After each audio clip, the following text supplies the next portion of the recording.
Harrison's win here. And first pitch swinging, Bobby Bozer takes it the opposite way and leads off the middle game of this series with a single to right field.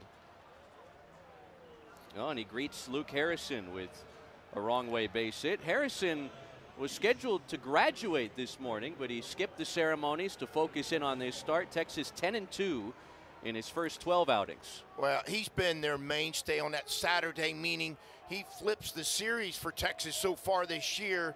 He's been a strike thrower for the most part. It's going to be 3 different fastballs, a 2-seamer, 4-seamer, and he'll throw a cutter off of it. And you can see Florida now, they've seen 2 pitches and 2 swings, immediately telling you that they're going to be ultra aggressive against Harrison. Well, right-handed hitting has fared well against Luke Harrison this year, north of 300. Left-handed batters, meanwhile, just a $130, and that's what Brendan Lawson's up against here. Lawson starting at third base after some shuffling of the batting order pregame. Went 1 for 5, did strike out 3 times in the series opener last night. We mentioned the splits for Harrison against left-handed hitters, and well, Florida has 3 left-handed batters in the starting 9 today. Yeah, that's a 170-point significant difference when you start looking at right, versus left. And what's interesting about that, a lot of old school coaches, if your changeup, which Harrison's got a tremendous changeup, they'll leave left-handed hitters in there to take the changeup away from the left-handed pitchers, but his slider is so good that it gets a lot of swing miss to the left-handed hitters. Lawson, the true freshman from Toronto. Texas now with the overshift on. 3 infielders to the right of second as he goes down swinging for the first out of the game. Well, right on cue, you get a chance to see the slider for the first time today that he loves to use. Harrison has a strikeout pitch to the left-handed hitters. That ball just ducks his head and runs away from him. It is a really, really good pitch and tough on those left-handed hitters. So after the first pitch base hit the opposite way for Bozer, Harrison comes back to strike out Lawson on 3 pitches. 1 on 1 out as we settle in the middle game of this series. Florida 8-2 winners last night. And the Gators now just a game under 500 in the SEC as Harrison misses outside to Luke Heyman out of the 3 spot. Starting catcher for Florida, Heyman, the junior from Longwood, had 3 home runs in the series at South Carolina last weekend. Big time power, 41 career home runs across his 3 seasons with the Gators. You saw the first pitch to him, they went to a changeup that he loves to use, Harrison loves to use against right-handed hitters. Because again, the Gators' first 2 hitters swinging at the first pitch, so they chose to go to a changeup, then had to back it up with a fastball, and he was able to execute a fastball way to even the count. That breaking ball catches the inside. That's one of 6 pitches that you'll see Luke Harrison feature. A lot of different fastballs in his arsenal. 4-seam, 2-seam, a cut fastball. Also features a sweeper, a changeup, which he calls a neck bone, and recently added a slow curveball to the mix. A lot of guessing up there for opposing hitters, and Heyman goes down swinging on the big breaking ball. That's back-to-back strikeouts after the leadoff base hit. Now this time going to the right-handed hitter using that big sweeping breaking ball you were just talking about. That thing starts in the hitting area, and for those hitters, they see it elevated, and then once they could not respond back in the run column. Ethan Mendoza, the designated hitter, gets things started here in the home half of the first. Peterson features 4 pitches: fastball, slider, curveball, changeup.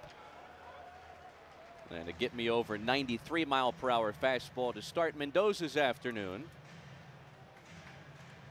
Sophomore hitting .339, 1 for 4 last night. First-year Longhorn transfer from Arizona State. Falls behind 0-2. Go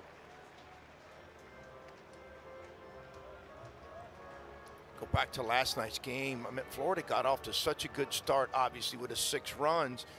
They had talked about, Coach O'Sullivan had talked about cutting that game into 6-out increments for his staff. But after he got going and the game got going, Barlow settled in and threw 4 innings for him. No swing on the appeal down to Jeff Head, today's first base umpire. Eddie Newsome is behind the plate. Travis Eggert at second. Scott Letendre, the crew chief, down the third base line for the middle game of this series. Peterson on 1 and 2, and Mendoza takes just upstairs. Peterson from Palm Harbor near Clearwater. The best prep pitcher to reach Florida since Brady Singer. That's lifted out of play. Still 2 and 2 on Ethan Mendoza. Well, it's a tall frame with a great delivery. I mean, it's smooth, it's easy. There's not a whole lot of, missteps, or what I mean by missteps, timing devices that are different. It's just, and it gets going downhill. And that fastball comes rushing down anywhere, like we talked about, anywhere from 94 to 98.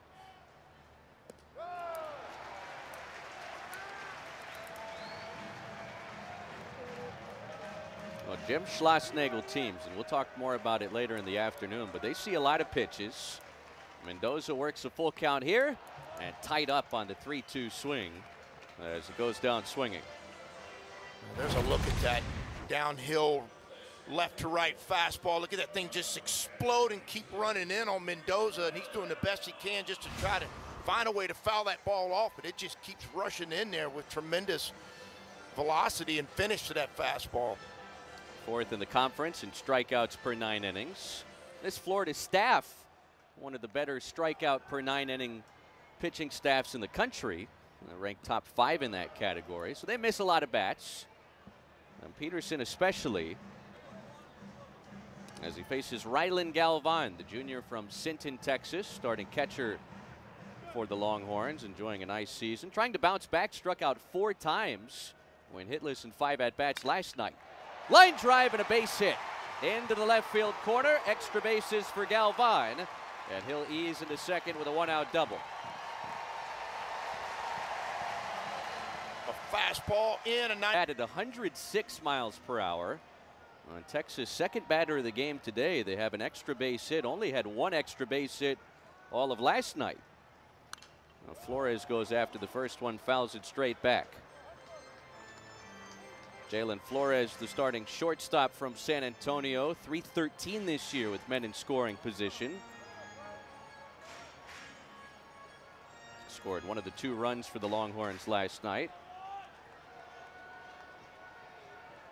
All-American last year.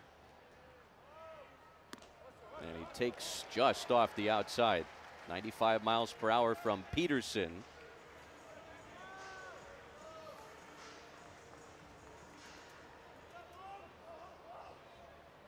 For Rylan Galvan, his 13th 2-bagger of the year moments ago.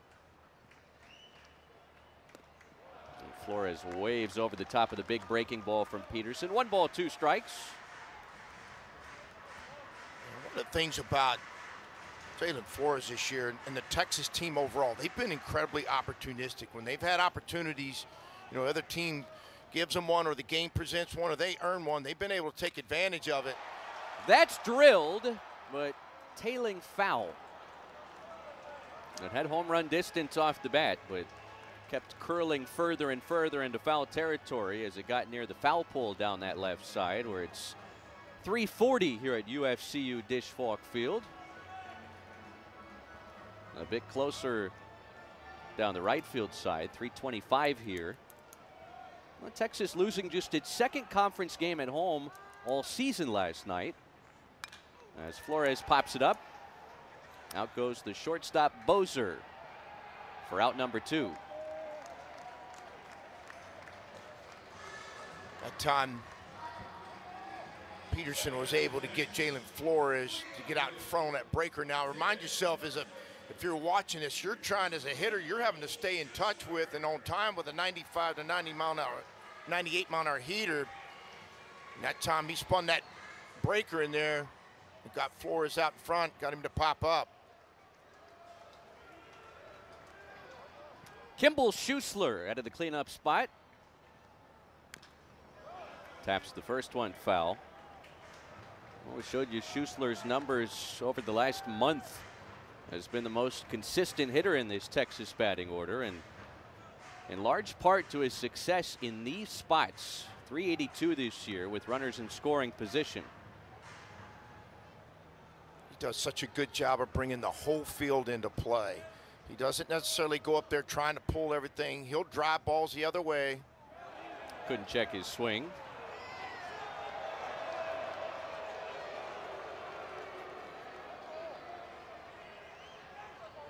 Good look at it when you talk about the first 22 games at 281 and now last 25 at 333, and look at that 6 home run differential from the beginning of the year.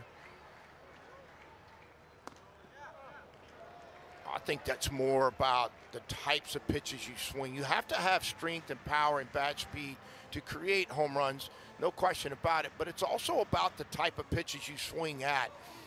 He is such an accomplished, older, mature hitter now. On 1-2, Galvan takes off, and it's not in time. Rylan Galvan snags third base, his 8th stolen bag of the year.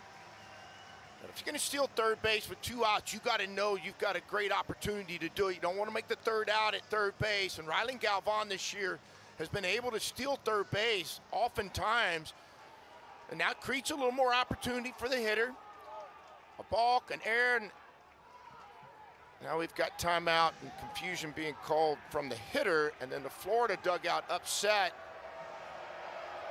that they'd made eye contact. I think that's what the Gator dugout is upset about. Well, now Jeff Head, the first base umpire, and the plate umpire, Eddie Newsom, going to talk about what just transpired. And I think what Eddie's telling him is that I called time, I had it, and now Kevin O'Sullivan's going to come out, and he's just going to ask for an explanation. Maybe from what he saw, well, he's asking for a little bit more than that, I think, but.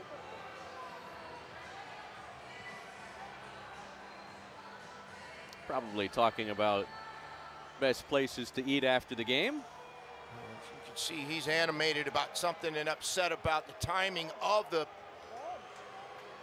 timeout call.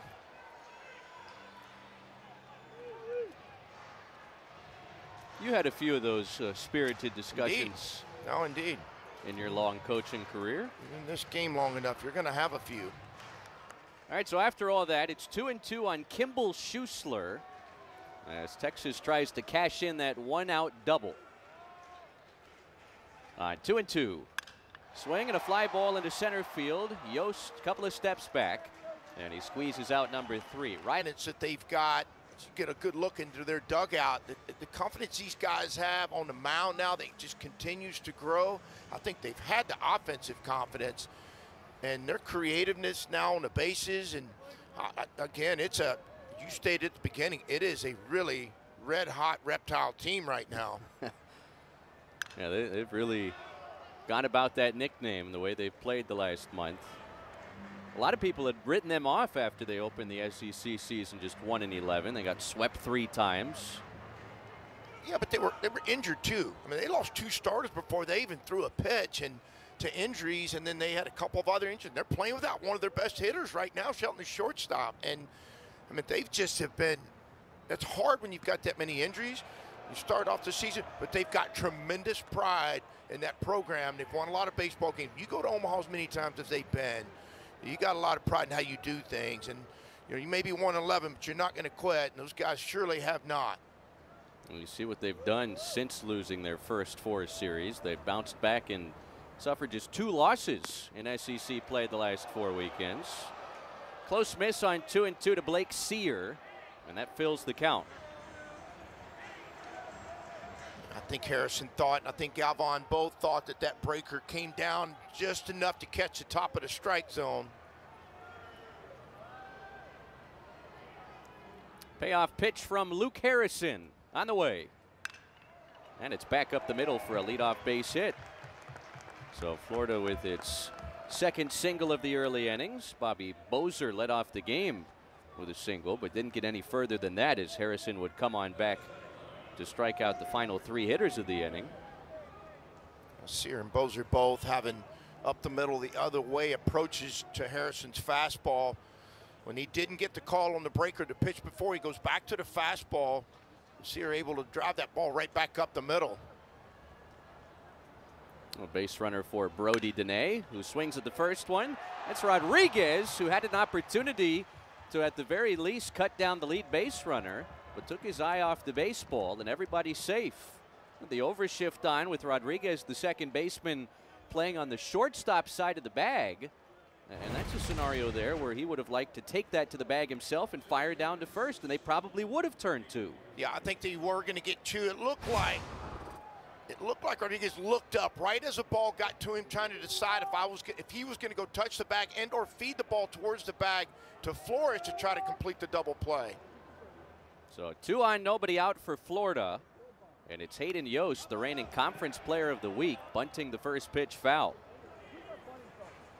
Well, you get guys first, second early in the game against a pitcher that's been as good as Harrison's been, and you're in the bottom third of your lineup.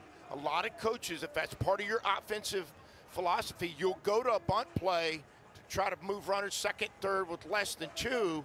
And we'll see if they choose to do it again with the left-left matchup. 5 hits, 2 homers, 8 RBIs for Yost at South Carolina last weekend. Earned him the Conference Player of the Week award as Harrison checks in on Blake Sear at second base. Well, it's an early show bunt and sacrifice bunt. Now that allows the hitter that if Schuessler crashes in, he can pick up a ball in front of the mound and go to third, but it also gives the hitter an opportunity to pull back and swing if he so chooses. Yost does pull back and takes a called strike. So Harrison went with the breaking ball there, and we'll see if the bunt sign's still on with 0-2 on Hayden Yost.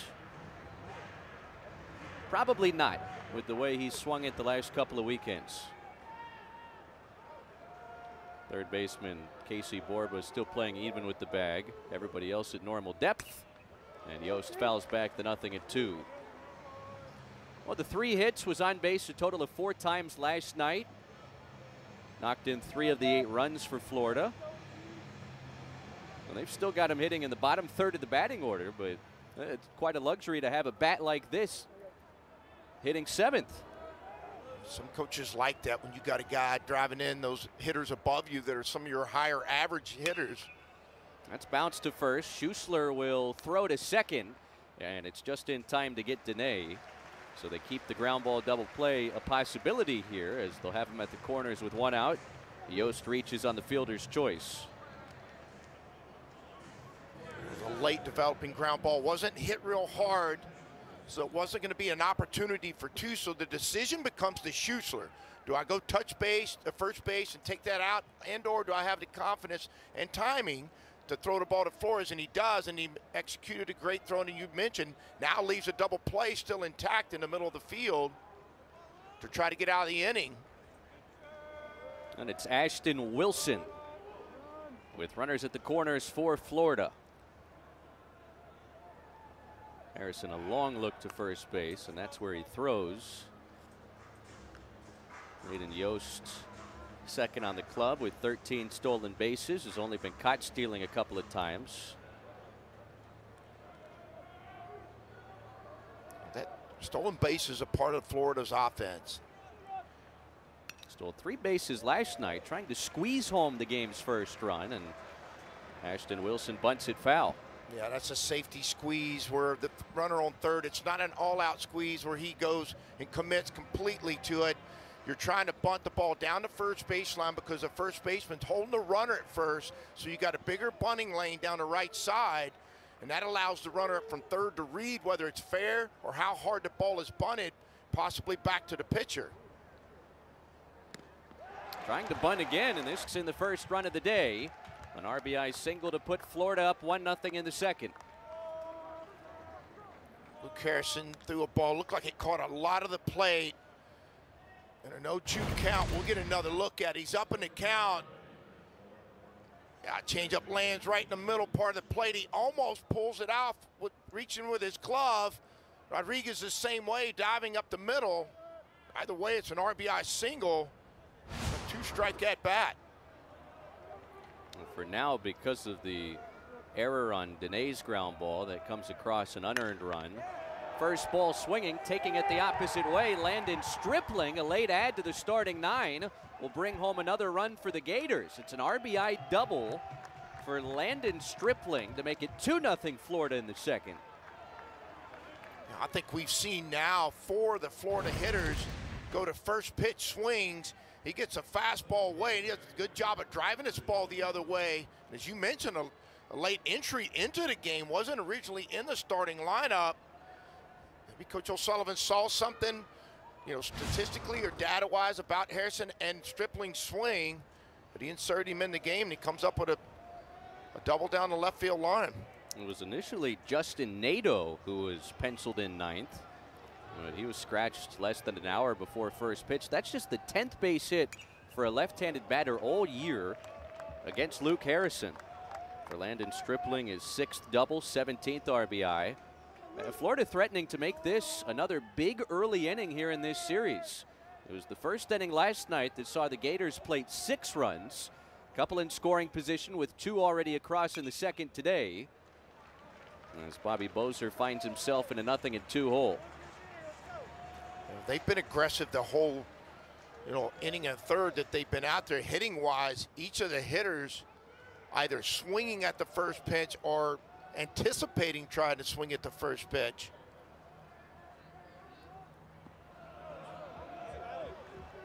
Galvan stops the breaking ball in the dirt. Well, when the Gators score first, they win more times than not. 24-3 when they hit the run column before their opponents. And when you can score runs in bunches like this, gives a lot of confidence to the pitching staff. Bozer strikes out swinging. On a pitch that almost hit him, Luke Harrison has a timely strikeout, his 4th of the game.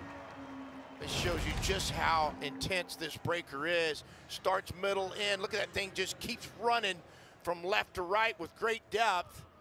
Bozer unable to foul it off or find a way to put it in play. I'm going to see an offensive timeout. This is probably a conversation about approach. What are we going to look for early in the count? I tell you, Florida's already shown you the versatility. Now they've hit a double, they've shown safety squeeze, they've shown sack bunt. You look on the stat line, there's stolen bases. They'll show you different ways that they can score if the opportunity creates itself. Brendan Lawson saw just 3 pitches and struck out. Second hitter of the game last inning.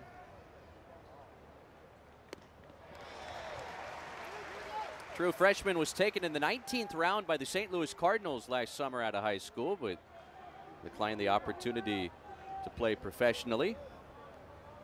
Has hit safely in 13 of his last 14. It's been one of their better hitters during this dominant stretch. Falls behind 0-2 here. The way college baseball's set up now with NIL, I mean, if you're a young guy and you got an opportunity to maybe make some money, go to college, and then play in front of crowds like this and develop with, unbelievable coaching and everything you need to make yourself a better baseball player.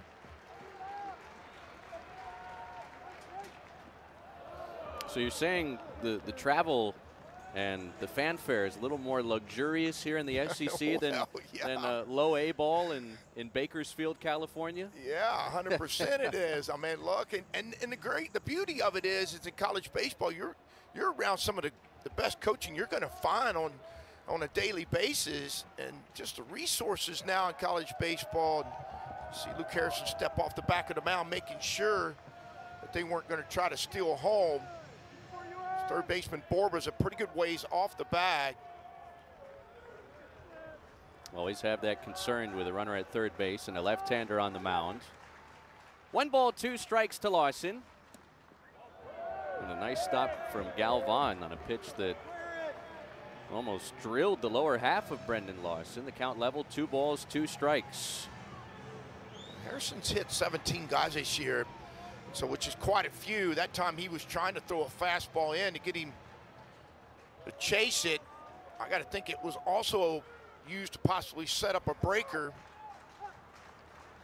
Where as a freshman, it's tough. You don't get a ton of freshmen playing. You know, the days of having 3 and 4 freshmen in your lineup, either, you know, position player or on the mound, you know, doesn't always exist because of the way the portal has shaped out in college baseball. But those 4 young men are some kind of talented. Adrian Rodriguez skies the 1-1 pitch out of play. 1 ball, 2 strikes. Rodriguez had the only extra base hit for Texas last night. RBI triple on a ball that Blake Sear went diving after and couldn't catch. True freshman from Flower Mound has hit safely in 9 straight games.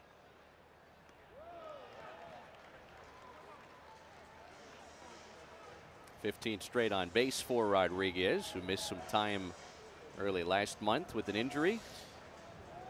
And now just hits left-handed.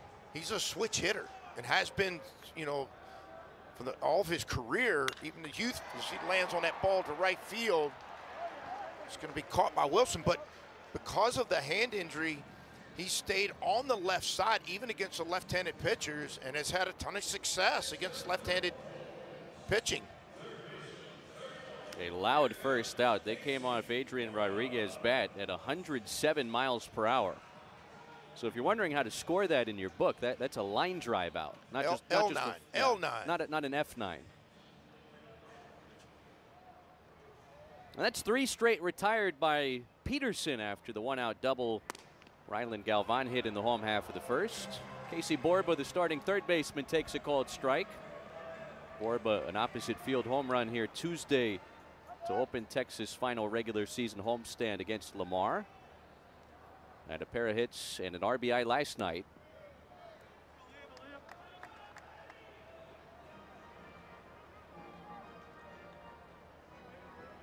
Uptick in power from year 1 to year 2 for Borba. 4 home runs last season, has 9 this year. And takes upstairs. Uptick in pitches seen and at bats as well. A little more early count aggressive a year ago. Now has the confidence, patience, spends a lot of time working on strike zone recognition.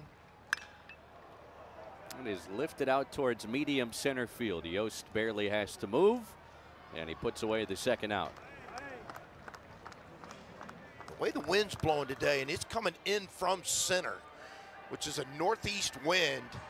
Now, that front hit yesterday, early in the morning yesterday, and the wind picked up as the day went on. But now, instead of a northern wind which cuts across the right field, those flags are pointing straight at us right here behind home plate.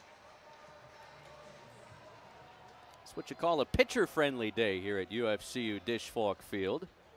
Base is empty, 2 outs. Will Gasparino takes a fastball for strike 1. Texas center fielder, big 6'6" right-handed hitter with power. Held hitless in 4 trips to the plate last night. And pops this one up. Righter. Right now, Rylan Galvan slots first on D1 Baseball's top 10 catcher rankings, with Heyman in the top 10 too. It's just so vital and critical to your team and success to have the middle part of your field be so athletic, confident, and tough-minded, and it starts right behind the plate with your catcher. 1-2 pitch sent the other way. Farmer chasing, and it's just foul. Well, it gets skinnier and skinnier, does the foul territory here in Austin as you get closer to the foul pole, and that found some of it down that right field side.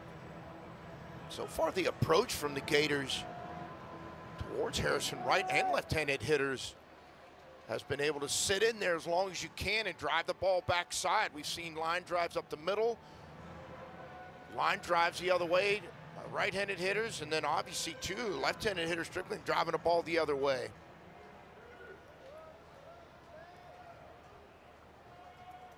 So it's 1 ball, 2 strikes. Luke Harrison to Luke Heyman. And a line drive base hit to left field. 3rd straight inning. Florida has opened the frame with a leadoff single. Weren't able to cash in Bobby Bozer in the first, but leadoff single last inning led to a couple of runs. Second time Heyman sees him, saw that breaker the first time and struck him out on it, but this time he goes down and gets to the middle of the breaker. He's able to drive it over Flores' head. There's Ty Evans, the cleanup hitter, who struck out looking his only time.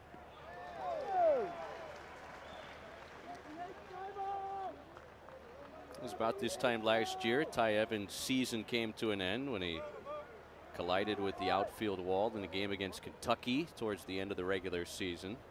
Was unable to play in Florida's run to the College World Series. And there are certainly some parallels between last year's Gator group and this year's Gator squad. Remember, they were 4 games under 500 in the SEC last year.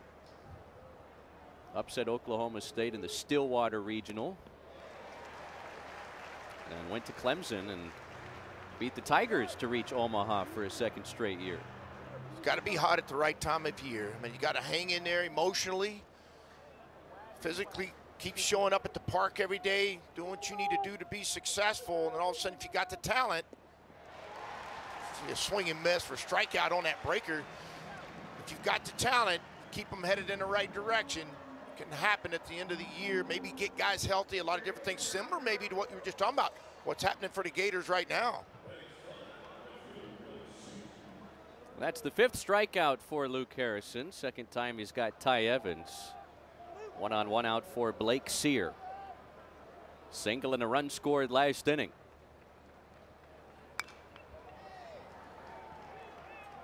Sear, a first-year Gator, transferred in from Miami. 34 home runs in his 2 seasons with the Hurricanes in Coral Gables.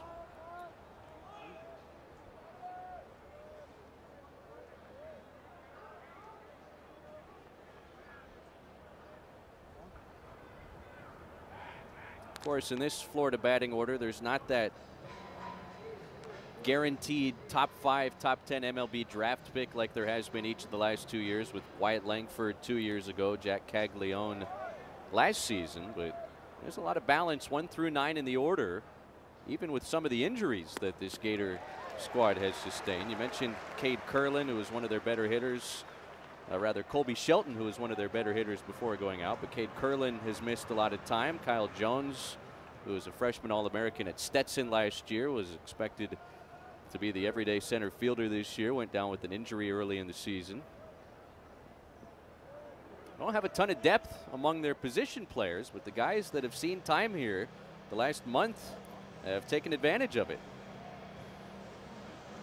You can see the bandage, his forearm and his hand. But you're right. I mean, look, you bring guys in to play and to create some depth in case you do have injuries. And it's just rare you get through a year without some type of injuries to your position players. That's strike 3 looking. Dropped the sweeper over the inside, and back-to-back punch-outs for Luke Harrison following the leadoff base hit. Get another look at this. Harrison does such a good job of going to that third base side of home plate with his breaker. Starts out away, starts rushing downhill towards the right foot, back foot of the right-handed hitters. Same side of the plate, he likes to use it on the left-handed hitters, which is away from them. Misses outside to Brody Dene. Reached on an error last inning. Dene in his 2nd season at Florida after spending his freshman year in the ACC at Virginia Tech. Starting at first base today is also. Yeah, it's really just getting out there and competing. How long, out of curiosity, how long when the phone rings down there, how long does it take you timing-wise to be red hot ready?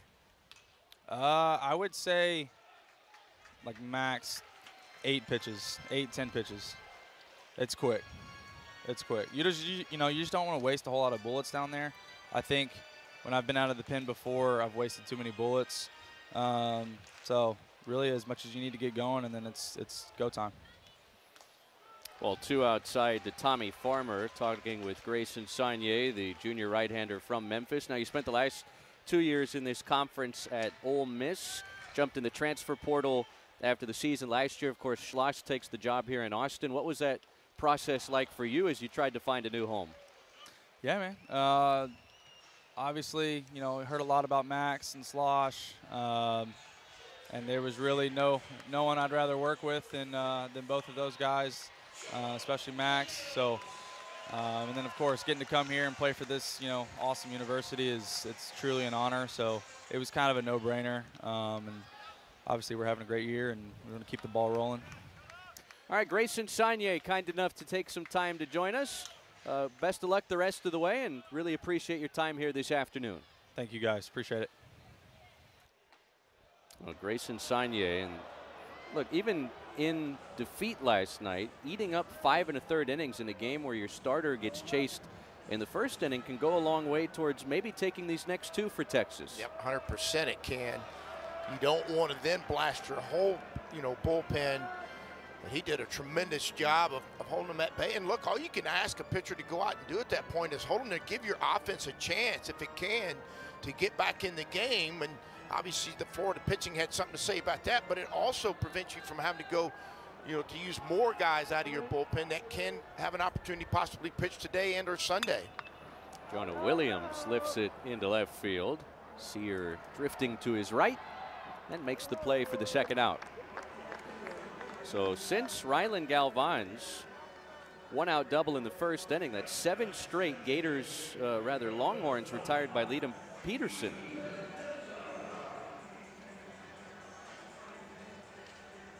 Because he's been pretty mistake-free.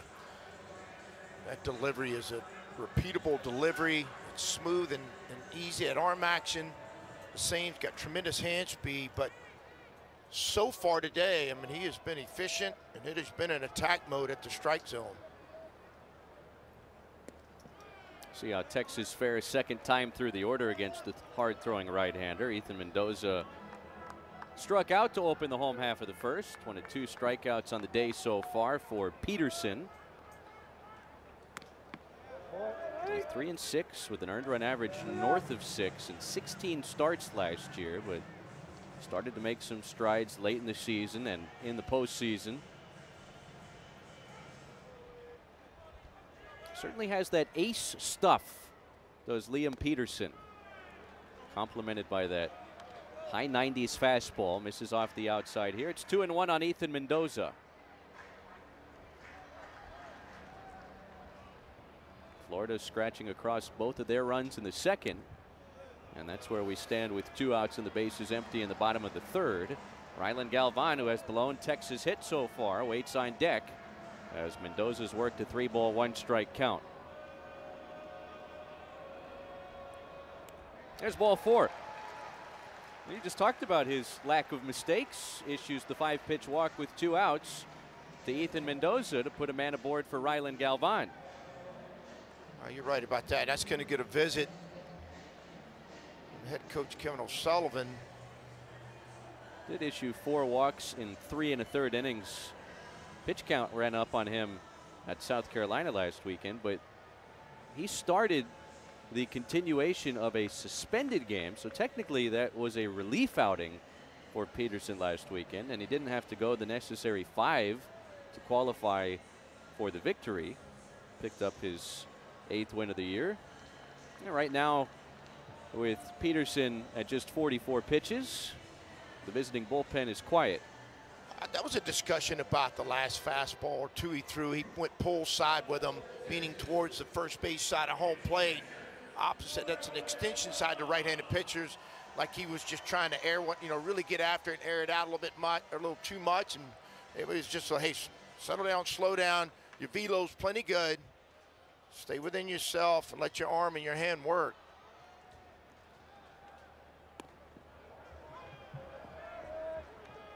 Galvan sent a 106-mile-per-hour line drive down the left field line for a double his only time. 13th double of the season. Takes the fastball on the outside edge. 0-2. Also stole a base with 2 outs in that first inning, but was stranded at third. The furthest Texas has gotten a base runner in this game against Liam Peterson. Hit his spot, but he missed outside. 1 ball, 2 strikes. Galvan doing a good job of laying off that. He had thrown the fastball before right on the edge of the plate, maybe just off the edge and down at the knees. And he goes with a breaker right off that same line. Right back to it again. Not the breaker, the fastball this time, but all 3 of the last pitches have been on that right-hand side, or I'm sorry, first base side of home plate. Play. Yost, Wilson, and Stripling, bottom third of the Gator batting order scheduled here in the top of the 4th. Yost, sophomore from Tampa, only started 14 games, had 67 at-bats last year, but for the most part been an everyday starter for Florida this season.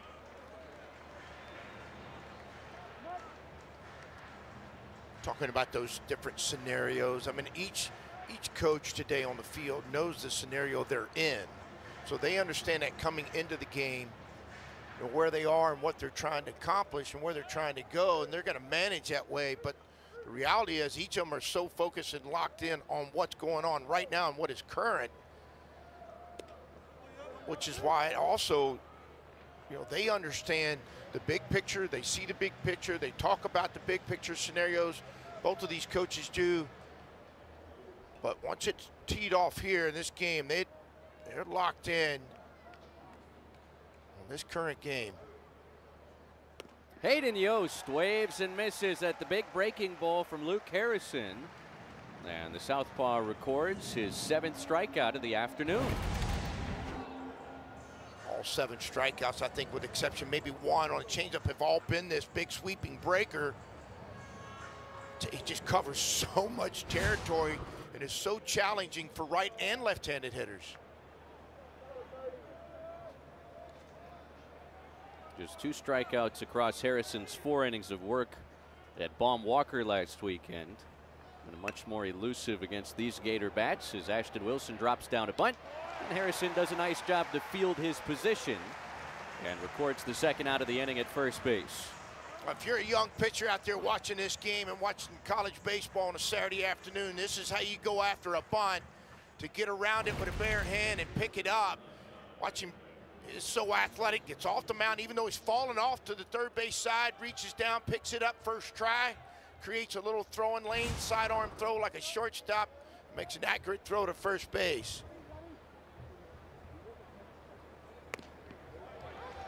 Called strike to Landon Stripling, who saw just 1 pitch his first time and sent an RBI double into the left field corner.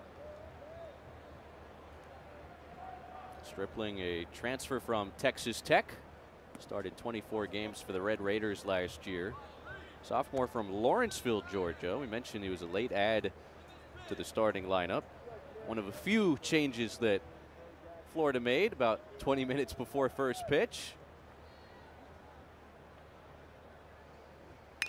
Stripling sends it in the air, right field, struck well. Farmer going back and makes the catch.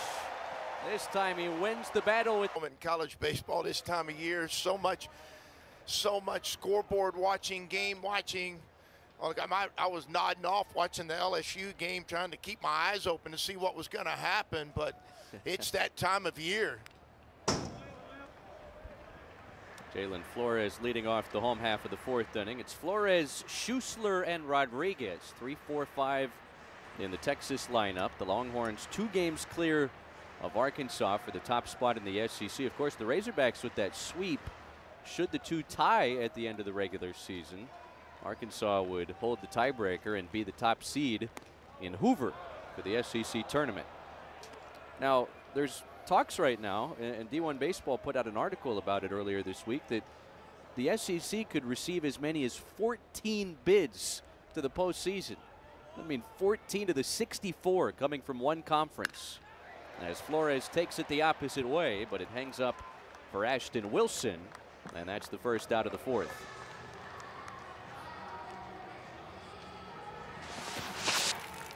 These are the top 16 seeds in the field of 64. Texas in prime position to host, as is Arkansas, LSU. Georgia's actually #1 in the RPI still. Auburn, Vandy, Tennessee. No shortage of SEC representation. Coastal Carolina, the lone non-power conference program that would be in line to host. They're having a nice year out in Conway. They are. They can really pitch. I had a chance to see them early in the year. First year without Gary Gilmore, Hall of Fame coach and national championship coach of Coastal Carolina. There's a base hit for Kimball Schuessler going the other way. And it's the Longhorns' second hit all day, their first since Rylan Galvan's one-out double in the first inning.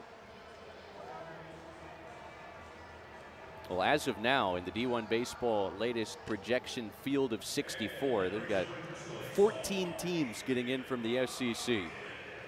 This is what we talked about. The ACC, Big 12 also sending a bunch of teams, but it is a real possibility for this conference. There's 16 teams in total in the SEC, and there's a chance that 14 of them go to the postseason. Obviously, the struggles of South Carolina and Missouri out of postseason play, barring some sort of miraculous run in the conference tournament in a couple of weeks. But you talk about this year in and year out being the most talented top-to-bottom conference in college baseball. It absolutely has been here in 2025. Yeah, there's no doubt about that. I mean, that speaks for itself, and they beat up on each other throughout this process too. You see this ball lifted to center field, and it's tough week in and week out, and there's such a razor thin, definition of winning and losing a series in this conference. But the idea that there's 14 teams in one conference that's going to possibly be, in regional play just fascinates me. It's true and it's real, but it just shows you the depth and just how tough and how good this conference is. 2 outs in the inning. It's Casey Borba to face Liam Peterson for a second time. Borba flew out to center field back in the second inning. Only 3 base runners for Texas so far against the hard-throwing Liam Peterson. Florida got both of its runs back in the second. And lifted out towards center field again. Yost will make his way in, looking up into the sunshine from South Florida, where he spent the last 3 seasons. Was first-team All-American Conference each of the last 2.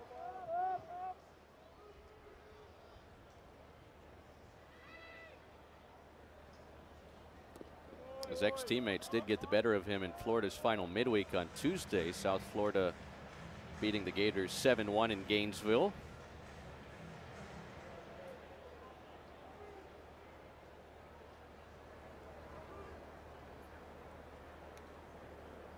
Bozer waits for the 2-strike pitch and takes the backdoor breaking ball off the outside.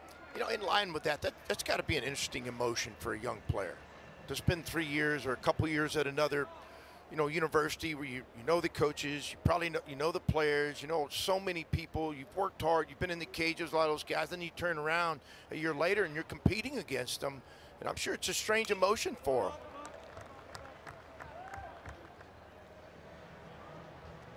And put together big numbers with the running Bulls down there in Tampa. But his game has translated nicely to his final college season in the SEC with these Gators. Leads the team in home runs, stolen bases, runs scored. One of the most versatile players in all of college baseball. As he goes down swinging for a second time, and Harrison has his 8th strikeout of the afternoon.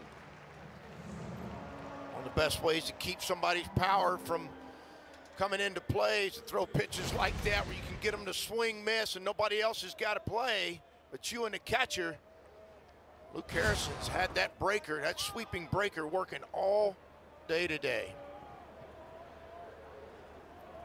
So now 1 off of his career high, which he did against Georgia early last month. Brendan Lawson 0 for 2, a strikeout victim back in the first inning. Lawson had 5 hits, drove in 6 runs in the series at South Carolina last weekend. 39 runs put together by the Gators in that 3-game set. A lot of people in the SEC right now wondering what the heck's going on with that Gamecock program. They've had just a hard time pitching. I mean, that's been, I mean, there've been so many runs scored off of them. Slow bouncer foul. The old adage, pitching is going to win. It's 100%. We got, you know, in yesterday's game, talking about all the runs scored, and then Auburn ends up winning on a walk-off safety squeeze in the, I think, the 10th.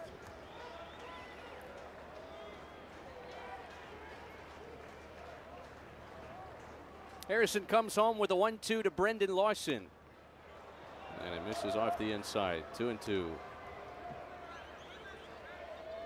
Plus 31 in the run differential. Scored 22 runs in the middle game of that series, did Florida. Their best offensive output in more than 2 decades in a conference series. Full count. Luke Heyman on deck. Harrison has yet to issue a free pass. Next pitch will be his 70th on a high 70s afternoon here in Austin.